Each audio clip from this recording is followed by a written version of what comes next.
Would have been about 6 months before the VFD actually came out or was going to be implemented. The pork board came to us, and they really wanted to get a handle on antibiotic alternatives.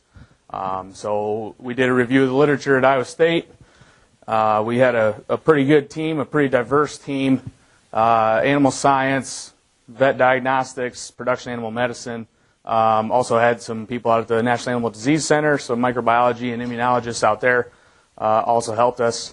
And then there was 2 students on this, myself, and then Kristen Olson was another student that did another piece of this research. But I'm just going to talk to you today about the literature review that I did at Iowa State there. So I'm not going to spend a whole lot of time explaining some of this stuff. Antibiotic growth promotants, they've been around for more than 50 years. They improve growth promotion and nutrient efficiency up to 3 to 8%, depending on what production parameters you're going to look at. The problem is that we don't actually know how they work. We started feeding them, they worked, and that's kind of where we left it for more than 50 years. There's a couple thoughts on how it actually does work. There's an indirect effect where it's going to change the microbial patterns in the gastrointestinal tract. There's also direct effects on the host, which would be nutrient sparing, and some other things like that is what we think is actually happening. And now that we can't use them anymore, we're actually trying to figure out how some of this stuff works. So again, the VFD production uses, so sub-therapeutic uses, are now injudicial. Can't use them anymore. We can still use antibiotics for judicial use, as Dr. D previously explained. So really, what we want to figure out is, are there alternatives that actually work?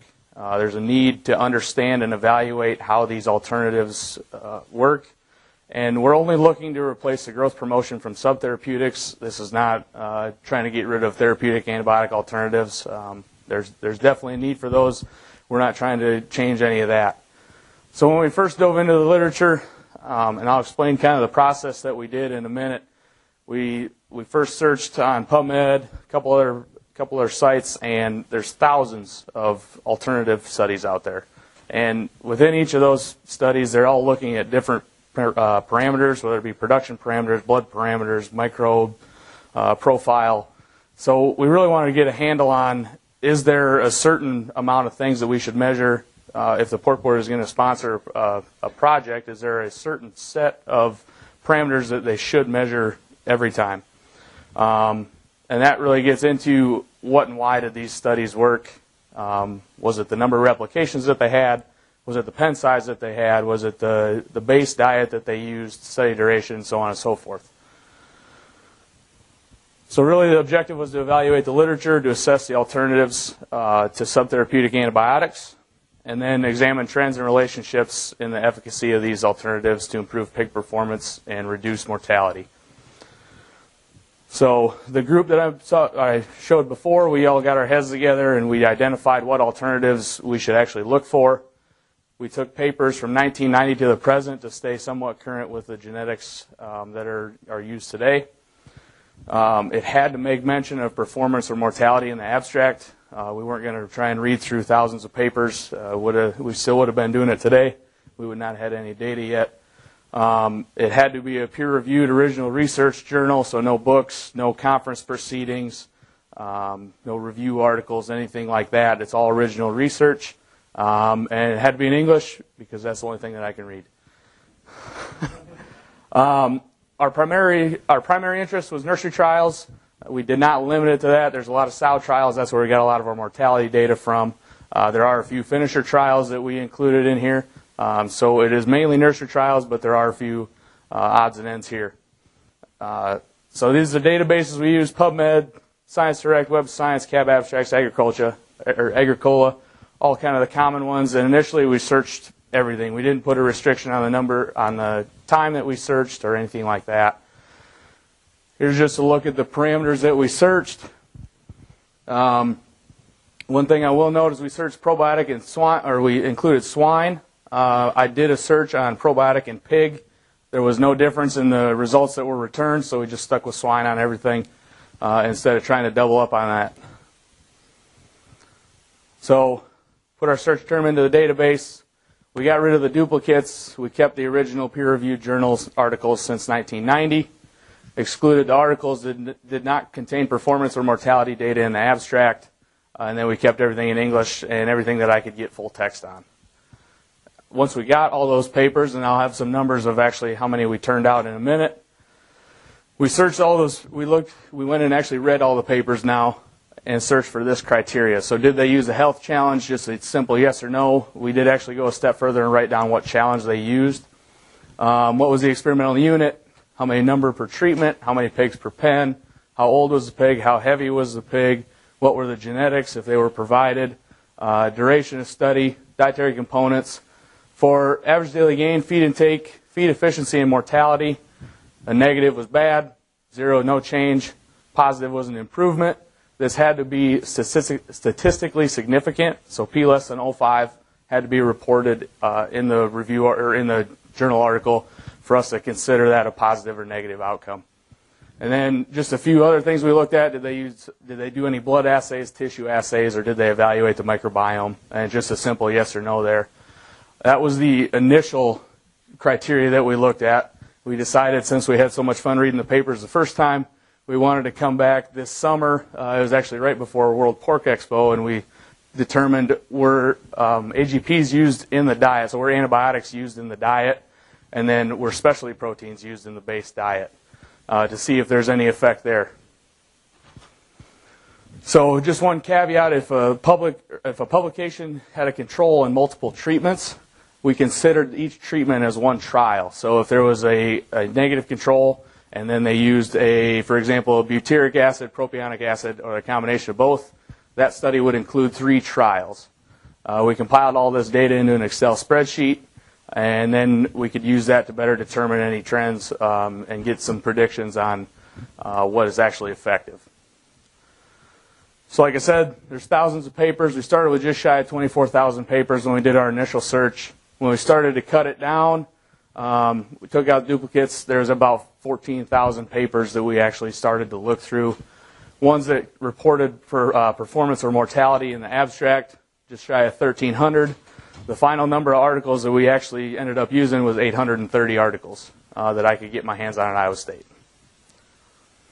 So once we got all this is just kind of what it would look like for the direct-fed microbial or the probiotic category. There was 3,500 total articles, 2,500 when we got rid of the duplicates and kept everything from 1990 to the previous, and then 314 papers actually contained performance or mortality.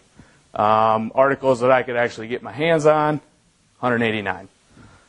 So there's a lot of stuff out there. What is actually available to most of us is not that much. So then after we go through and do all of our publication criteria, we've got 311 total trials from the 189 papers that we looked at. 46 of those were challenge trials. Overall, there was 21 N per treatment, 6 pigs per pen average. Average duration of study was 37 days. Average age of the pig, 24 days, 14 kilogram pig.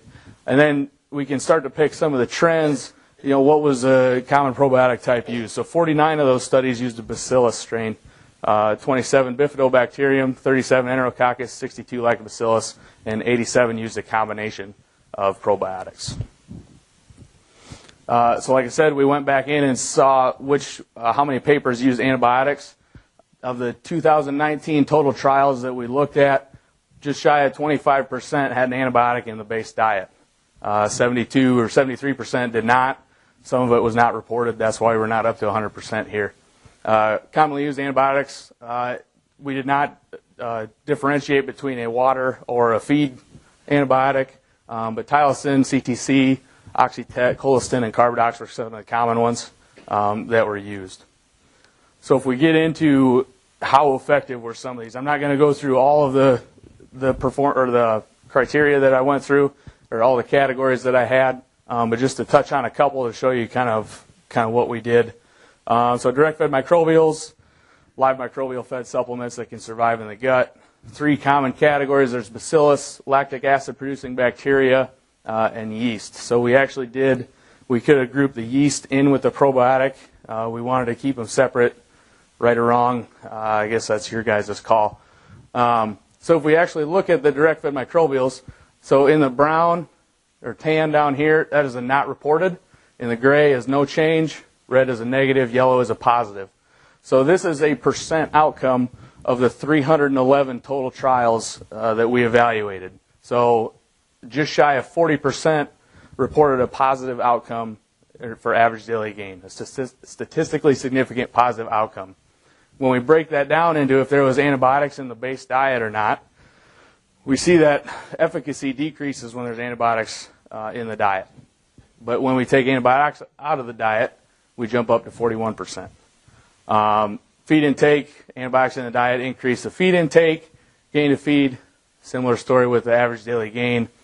Mortality was not very commonly reported in a lot of the studies, so a lot of these outcomes are very low, a lot of not reported, so I just kind of left that out. But about 5% when fed to sows, mainly sows, increased or decreased mortality, so a positive outcome on mortality. And then from the Excel sheet, we could pull out some trends. There's 124 trials that improved average daily gain regardless of antibiotic use in the diet. 37 of those used a probiotic combination. Within that, there was no distinct pattern of what combinations were used. 30 of the 124 trials used a lactic acid or lactobacillus species. 8 out of those 30 were lactobacillus plantarum. 20 used a bacillus species. 17 used enterococcus. Interesting, 16 out of the 17 used enterococcus faecium. I'll touch on zinc and copper also, essential trace mineral, generally in the diet 100 to 150 parts per million. So we were looking at superdosing or pharmacological levels, 2,000 up to 3,000 roughly parts per million of zinc and up to 250 or 300 of copper. Exact mode of action not known, really helpful in nursery diets. By far the most reported on, 613 overall trials. The next closest was probably the probiotic at 314. So a lot of research obviously been done on zinc and copper. Just shy of 40% of those trials reported a positive outcome on average daily gain. Not a whole lot of effect when there's antibiotic with or without the diet, but it did when there's no antibiotic in the diet. It did jump up to 41.5%. Again, with feed intake, antibiotics in the diet, we see an increase.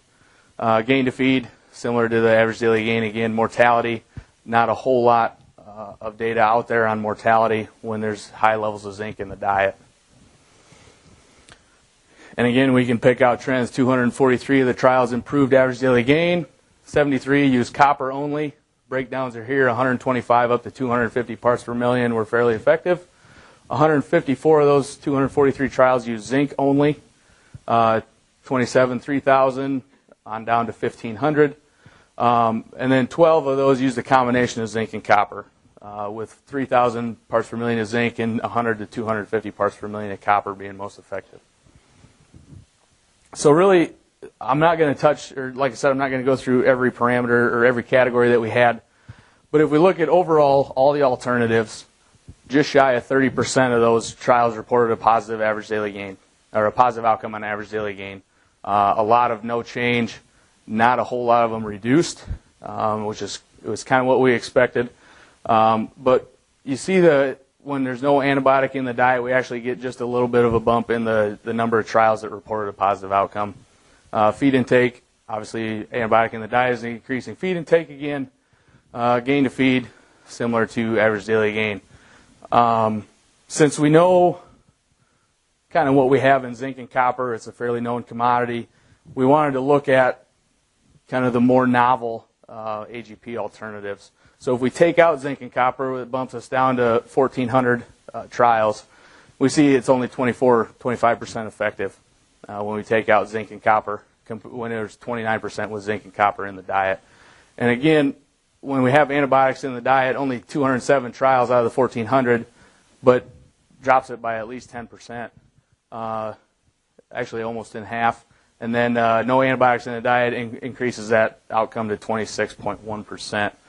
Feed intake largely unaffected with or without antibiotics in the diet. And then gain to feed, we see that bump when there's no antibiotics in the diet. Like I also mentioned, we went back and looked at specialty proteins.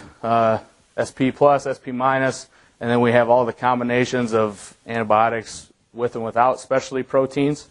And really, kind of what we see is when there's specialty proteins in the diet, we get that bump in average daily gain that we're kind of looking for. And a lot of the data would suggest that we should expect that from a lot of the papers that I've read. Interesting, though, is even with the antibiotics, we still see that increase when there's specialty proteins in the diet. So that's kind of all. I want to stress that this is not a meta-analysis. We were not tasked to do that. This is just a % outcome of trials that we looked at. A lot of people have asked why we didn't do a meta-analysis. This is not part of my thesis work, so this was just all on the side. So some additional uses for the database that we can do. We can go into a certain category if we want, and we say, what do we need from a research standpoint or from a production standpoint if we can make it work. If we want a positive outcome in growth, probably about a 13 kilogram pig fed for 48 days is going to give us a positive outcome generally. When we look at N per treatment, we want about an 18 number per treatment, 7 pigs per pen. Not necessarily practical in production. And kind of what I'll get to in a minute, there's not a whole lot of production data out there for us to evaluate. So that's evident in a couple slides. But then if we look at all the antibiotic alternatives, 574 of the 2,000 trials reported a positive outcome. Average of 10 kilogram body weight per pig, fed for 38 days. 12 to 13 number per treatment. 6 to about 11 pigs per pen was most effective. But like I mentioned, the positive outcomes, this is all 3 to 9 pigs per pen. Over almost 350 of those trials were 3 to 9 pigs per pen. A lot of this is done in a university setting where we can't get up to 20, 25 pigs per pen generally, so we're limited in that. We still do see maybe 25 of 20 plus pigs per pen, 25 trials, but there's just not a lot of it out there. And a lot of it that is out there isn't necessarily published or reported. So really just kind of some general conclusions. About 30% of the AGP alternatives improved growth performance. Direct-fed microbials, zinc and copper, and then organic acids were the most effective at that. All the other ones ranged from 15 to 25% of the trials reporting a positive outcome. The efficacy of these alternatives is reduced when there's antibiotics in the diet. And we kind of know that antibiotics alter the gut microbial profile. So when we add in a probiotic or a prebiotic, whether that be a starch or an oligosaccharide or what have you, there's competition there already when there's antibiotics in that base diet. So that's a general idea of why we're seeing that reduction in the efficiency of these products. So this database is really an effective tool to predict trends on pen size, pig age, pig weight, how long we should feed these products, and it allows the pork board to develop a protocol that defines critical and essential components that can be used in alternative studies. So just a few things. This project will recommend necessary parameters that should be recorded and when they should be recorded. It'll also recommend project design that best translate to smaller scale research, number per pen, number per treatment. It'll allow us to tell useful parameters or not useful parameters to measure that may relate to the altered performance or mortality. And it will not recommend the best alternative to use. I think is very system dependent, and it can also be genetic dependent and health status dependent. The biggest news I have is this database is available at the pork board website. It launched on Friday, so you guys can all go in and look at whatever you want and sort it or however you want to interpret the data. Don't take my word as gospel for that. You can interpret it however you want. I'd like to acknowledge the pork board and everybody that helped out on this project.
We actually did not. We only reported if they intentionally did a health challenge or if there was a natural break that they reported or something like that. We didn't try and pick out any trends on background health status, just on the health status that they did intentionally. Other questions? Thanks for taking time out of the PhD process to do this. Good service to the industry. And obviously, we've got a lot of change going on right now, so this information is very helpful. So let's thank Wes.